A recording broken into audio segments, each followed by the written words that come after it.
আসসালামু আলাইকুম viewers, welcome to mother cooking channel. আজকে আমি আপনাদেরকে তৈরি করে দেখাবো কলা আর টক দই দিয়ে অসাধারণ স্বাদে দই সেট।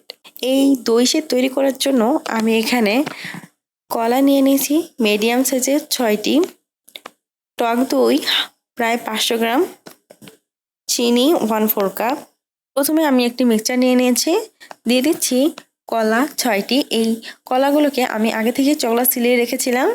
দিয়ে দিচ্ছি টক দই 500 গ্রাম, আর দিয়ে দিচ্ছি চিনি 1/4 কাপ। আমি এখানে চিনির পরিমাণটা একটু কম দিয়েছি, আপনারা চাইলে মিষ্টিটা আপনাদের পছন্দ অনুযায়ী দিতে পারেন। এখন আমি এই সব উপকরণসমূহকে খুবই ভালোভাবে মিক্স করে নিব।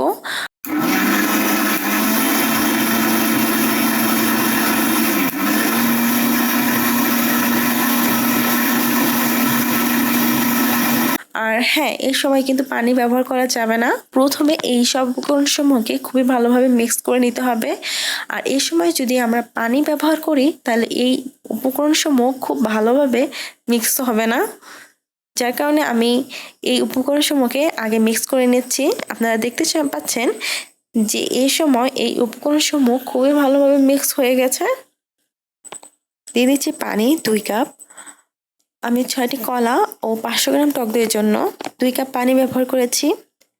আপনারা চাইলে পানিটা কম বা বেশি করে দিতে পারেন। পানিটা কম দিলে দই সেটের ঘনত্বটা খুব বেশি হবে, আর পানিটা যদি কম দেন তাহলে দই সেটটা কিছুটা পাতলা হবে। দিয়ে নিচ্ছি লবণ খুবই সামান্য পরিমাণে।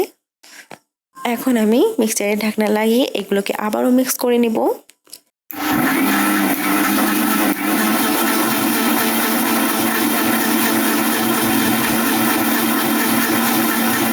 আপনারা দেখতে পাচ্ছেন দই সেটটা এখন একেবারেই তৈরি।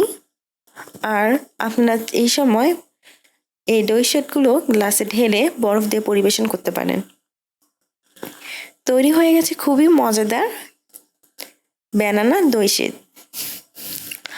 আর প্রচণ্ড গরমে আপনারা এই দই সেটটা খেয়ে প্রচুর তৃপ্তি অর্জন করতে পারবেন, এবং খেতেও কিন্তু এই দই সেটটা খুবই মজার। প্রিয় দর্শক, এই ছিল আমাদের আজকের রেসিপি। মাদার কুকিং চ্যানেলের আরও এক্সাইটিং রেসিপি নিয়ে আপনাদের সামনে আবারও উপস্থিত হব। ভিউয়ার্স, আপনাদের সকলকে অনেক অনেক ধন্যবাদ জানাচ্ছি পুরোটা সময় আমাদের সাথে থাকার জন্য। আমি উইশ করব আপনারা সবাই ভালো থাকবেন, সুস্থ থাকবেন এবং মাদার কুকিং চ্যানেলের সাথে থাকবেন।